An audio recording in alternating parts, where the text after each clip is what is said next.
Es viernes y en 5 días en Radio Torre Pacheco tenemos una nueva cita con El Mirador, donde vamos a escuchar en directo a Miguel Galindo, que nos va a leer uno de sus artículos. Le vamos a dar la bienvenida. Miguel, buenos días, ¿qué tal? Buenos días y felicidades a todas las féminas. Muchas Y a ti gracias. muy especialmente, Bueno, pues claro. se agradece, Miguel, se agradece. Bueno, pues a continuación vamos a escuchar el artículo que se titula Una lección de historia viva.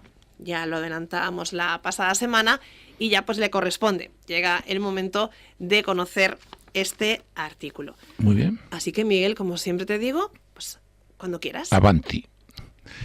Bien, pues esto es algo muy personal, pero que viene muy bien en la actualidad. Calzaba unos 8 o 10 años, no más. En aquellas escuelas nacionales de la posguerra, si tenías la suerte de que te tocara un maestro no demasiado del régimen, la convivencia era aceptable dentro de la clase entre toda la zagalería, así como los recreos, en los que se nos daba suelta sin control. Todo estaba bajo control natural. Todo estaba permitido, salvo matarnos entre nosotros.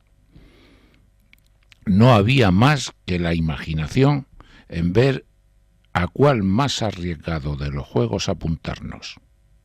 El borrico del tío Andrés, el aguabá, el ajo duro, eran, entre otros, lo suficientemente violentos como para soltar toda la adrenalina de nuestros menudos pero belicosos cuerpos.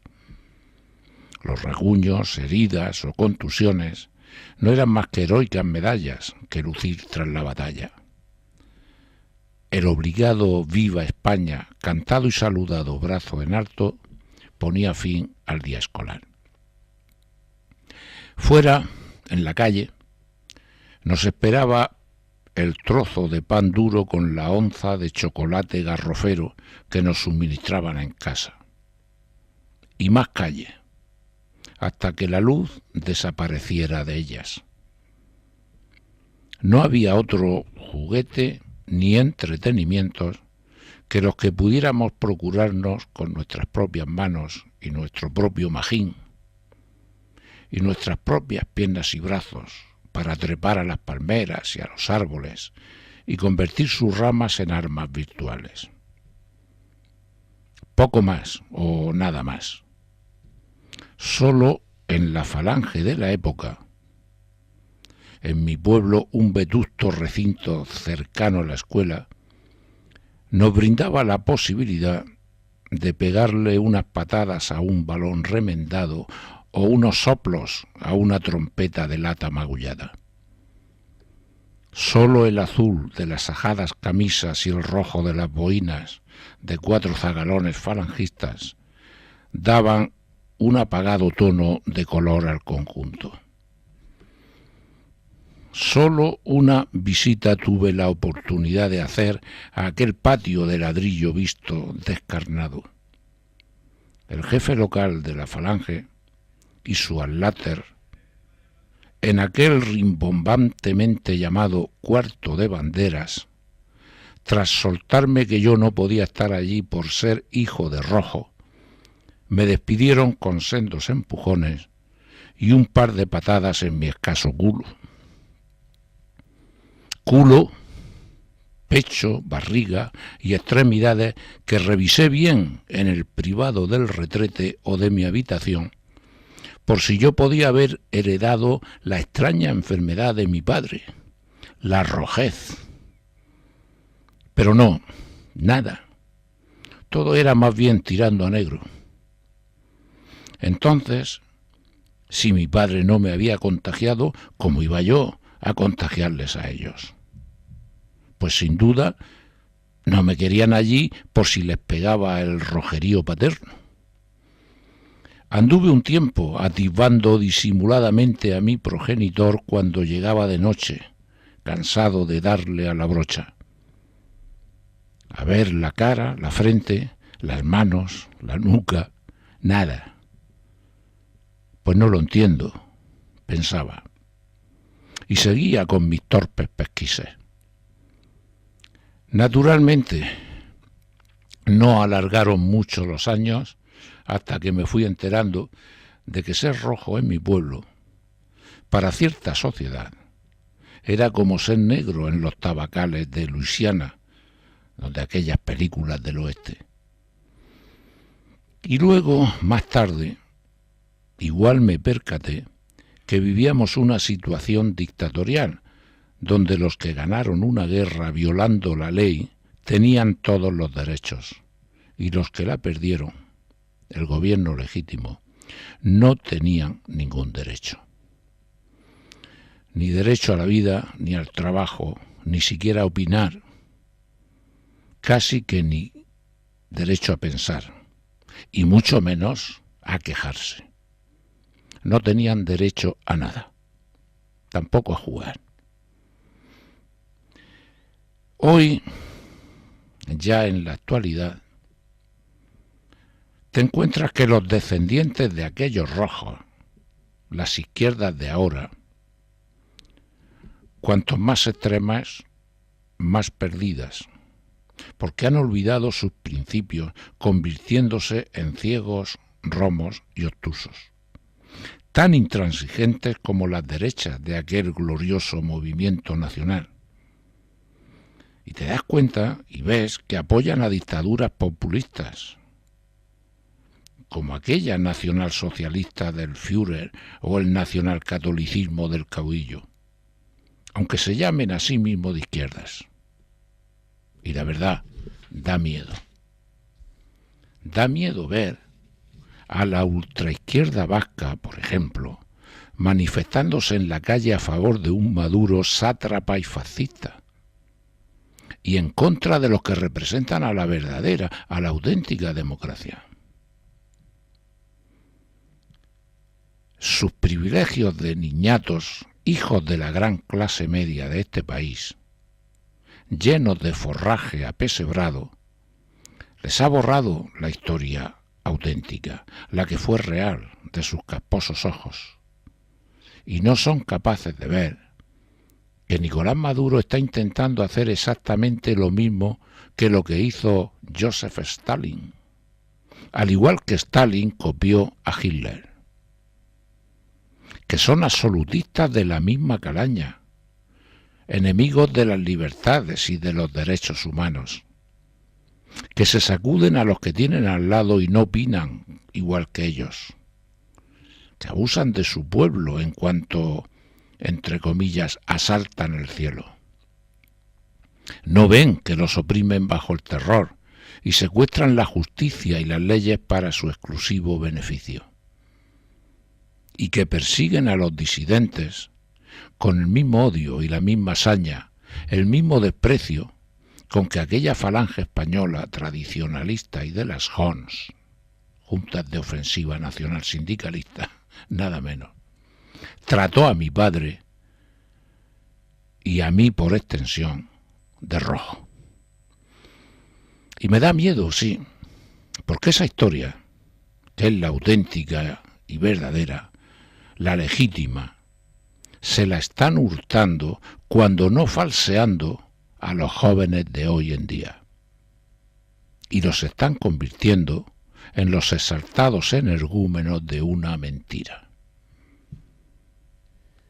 Bien, pues ahí hemos escuchado el artículo que nos acaba de leer Miguel Galindo, una lección de historia viva, y a continuación pues vamos a escuchar los comentarios que han llegado a tu blog.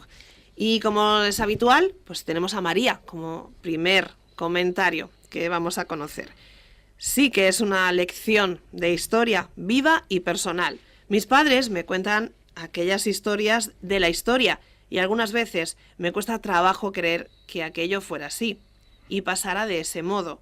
Cuando veo cómo se comportan los partidos políticos en la actualidad entre ellos y veo asomar lo que parecía estar olvidado, me da miedo. Sí, da cierto temor. Y efectivamente cuesta trabajo pensar que aquello ocurrió, pero aquello ocurrió.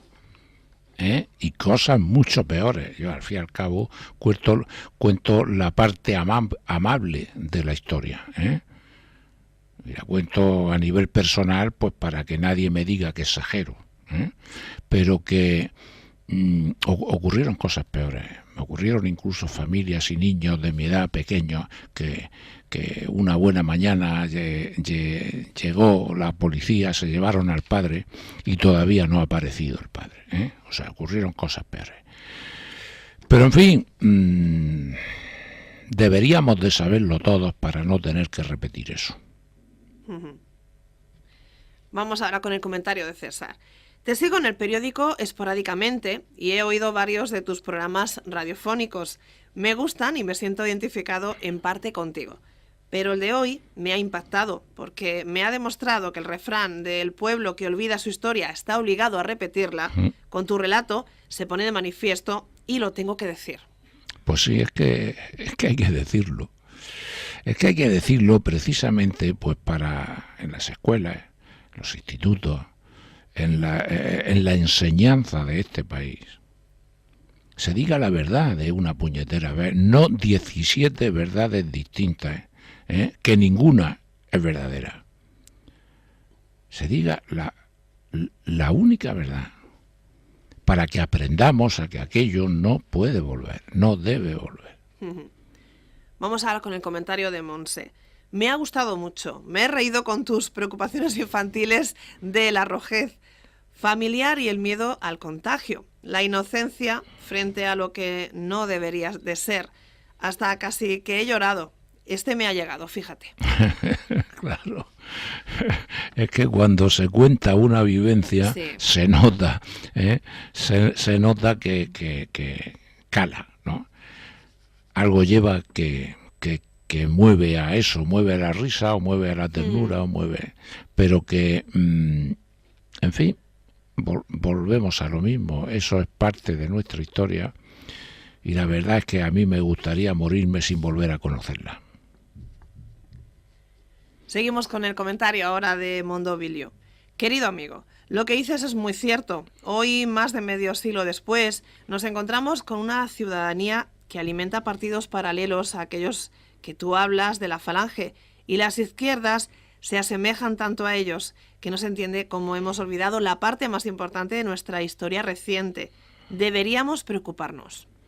Deberíamos preocuparnos, sí. Yo, este renacimiento, además, seré tonto, es posible que lo sea, o que esté chocheando ya, pero es que yo, las ultraizquierdas y las ultraderechas que estamos viendo y que están haciendo, no le encuentro ninguna diferencia. Son idénticas, solamente que se visten con un disfraz diferente. Pero son idénticas, son absolutistas, son negadoras de la libertad, son xenófobas, son todo lo que yo conocí a esa edad de 8 años. Vamos ahora a conocer el artículo, el comentario de tu artículo que firma Mercé. Me ha emocionado tu artículo de esta semana, casi que he llorado. Primero, porque me recuerda mucho a las historias que me contaba mi tía abuela, tú ya lo sabes. Y segundo, porque casi que he revivido sus vivencias. Valga la redundancia, muchas gracias. No, de nada, claro, es que tu tía abuela era de aquí. Sí.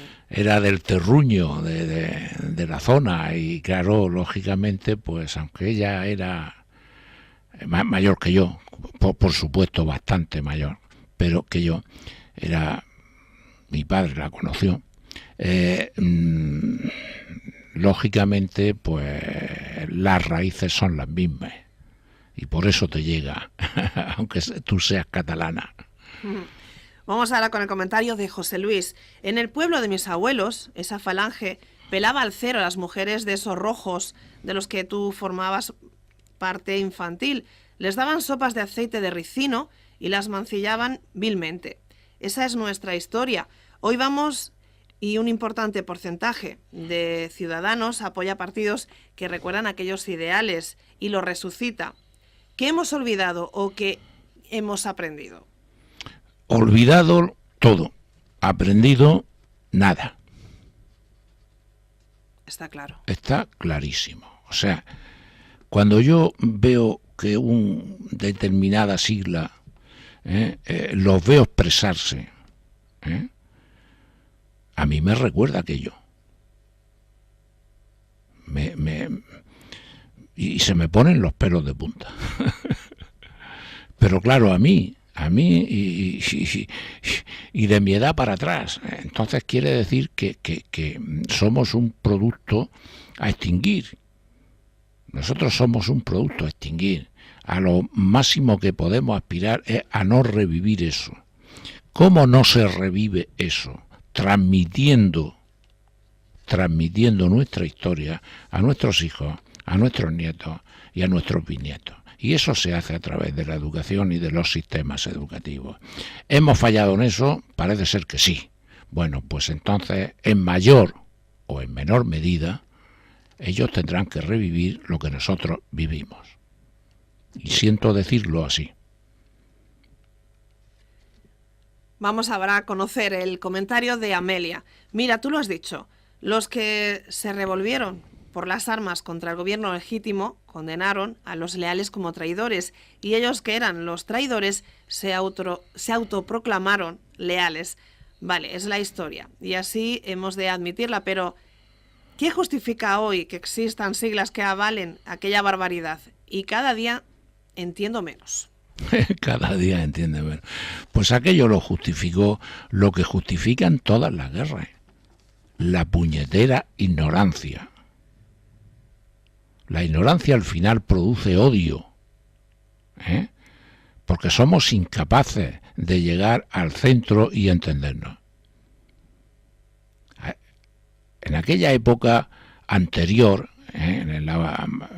al final de la monarquía, había una diferencia de clases tremenda, abismal. Había mucha ignorancia, había mucha incultura, había mucha hambre.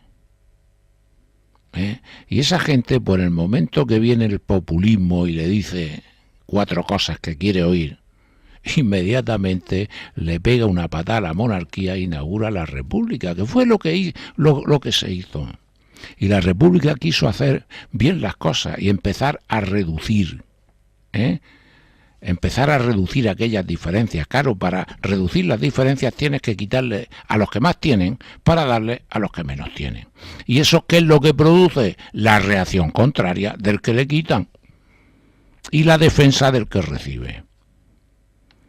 Como el que le quitan era el poderoso, pues financió a un golpista que con parte del ejército se alzó en armas con el fin de no perder sus privilegios. En fin, esa es la historia y esas son las razones por las que ocurrió aquello. Y al final resulta que los patriotas, los buenos, como decíamos en las películas de la época, los buenos y los malos, resulta que los buenos fueron los malos y los malos eran los buenos. Llegaron a ser los buenos. Ya está. Vamos ahora con el comentario de Leopoldo. Hay un fenómeno en todo esto que no me resisto el comentarlo. Los hijos de aquellos fascistas, con el tiempo, les salieron rojos perdidos, aún sin saber lo que era la auténtica izquierda.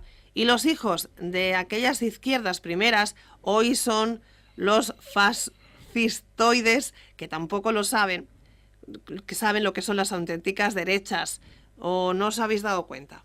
Sí, es algo, o sea, has puesto el dedo en la llaga, es algo muy curioso, Pero eso es cierto, O sea, todos los hijos, o casi todos, no, yo no digo todos, pero una enorme cantidad de los hijos de aquellos falangistas, aquellos jefes del movimiento locales, fueron los políticos que alimentaron el primer socialismo de la democracia. Casi todos venían de ahí, Era como un rebote. Y sin embargo, los hijos de esos que eran socialistas, que se volvieron de rebote lo contrario que sus padres, hoy vuelven a ser de derecha. Hay un estudio del CIS curiosísimo que ha salido recientemente y dice que la mayor el mayor nicho de votos que tiene el PSOE son gente mayor de 65 años. ¿Cómo te explicas eso? Y el mayor nicho de votos del PP son gente joven. ¿Cómo nos explicamos eso? Pues eso nos lo explica la historia. Eso nos lo explica la historia, pero claro, si no conocemos la historia, pues no nos explicamos lo que está pasando.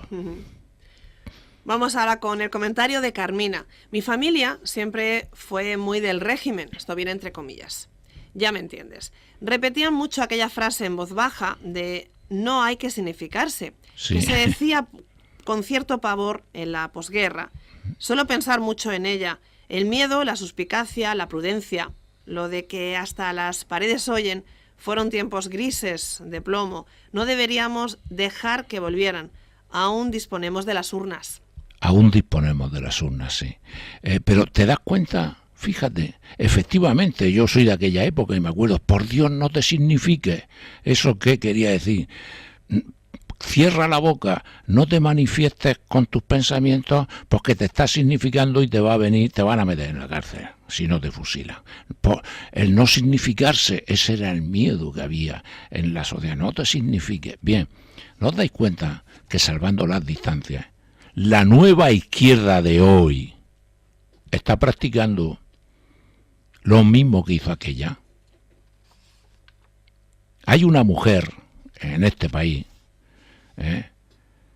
que lo cito en el artículo que he escrito hoy sobre el 8M, que dice que hemos llegado al extremo de que el que no es feminista es antifeminista. No te signifique contra el feminismo. Hemos vuelto al no te signifique. Y del lado contrario, o aparentemente contrario. Vamos ahora con el comentario de Juan Carlos.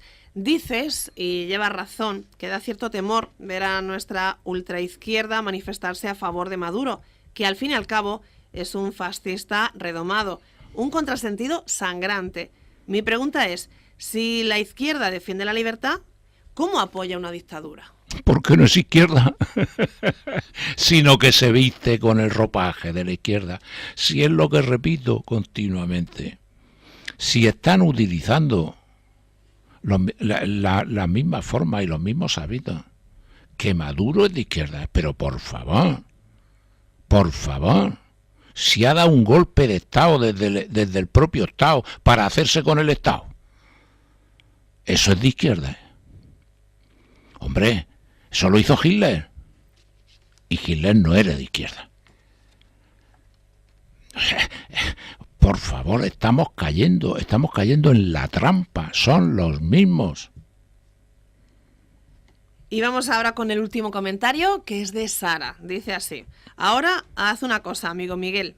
Ve y sal a la calle y dirígete a cualquier joven, me da igual, de la ESO, de bachillerato, incluso universitarios, y pregúntales a ver qué saben de esa historia que tú y muchos como tú han vivido. Pregúntale qué le han enseñado de ella los institutos, o mejor, cómo se la han enseñado. Ese es nuestro verdadero, nuestro real y auténtico pecado. Y ante esto, ¿qué podemos hacer? Podemos hacer votar a gente que obligue a rescatar la historia, que la hemos raptado y la hemos secuestrado. No podemos hacer otra cosa. No votar a los mismos siempre. Es que yo soy de izquierda y yo voto a la izquierda. Oiga usted, pero usted se ha fijado si esa izquierda que usted está votando es de izquierda. Esa es la pregunta, ¿no?, que nos tenemos claro. que hacer. Sí. O sea, eso está en nuestra mano. Eso está, y rescatar la historia. Pero resulta que somos tan ignorantes, nos han hecho tan ignorantes, que nosotros creemos que la historia es la de nuestra taifa. Porque esto es un reino de taifas. Y es mentira, nuestra historia se hace con la historia de los demás. Es la historia de un país, no de 17 taifas, que son las comunidades autónomas. Y aquí se fabrica la historia, cada comunidad autónoma la suya, y cada pueblo la suya. Y celebramos como historia lo que es mentira. pues vamos a ser un poco más cultos, vamos a ser un poco más educados y mejor educados, por lo menos a nuestros hijos. Aunque yo tengo nietos y en fin, no tienen ni zorra idea de lo que hemos hablado aquí en este programa hoy.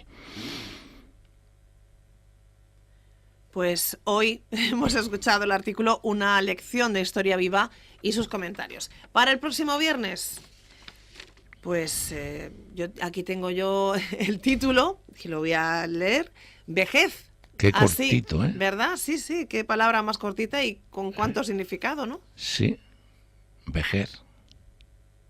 Pues... Y qué poca perspectiva, es tan corta como el nombre, vejez. Muy bien, pues hablaremos de la vejez, o de lo que se piensa que es la vejez, o de lo que se considera que es vejez, ¿vale? Pues sí, estaremos atentos a este próximo artículo. Y como siempre, Miguel, darte las gracias por venir aquí a Radio Torre Pacheco por en directo. aguantarme y soportarme. Ay. Bueno, pues hasta el próximo viernes, hasta Miguel. El próximo.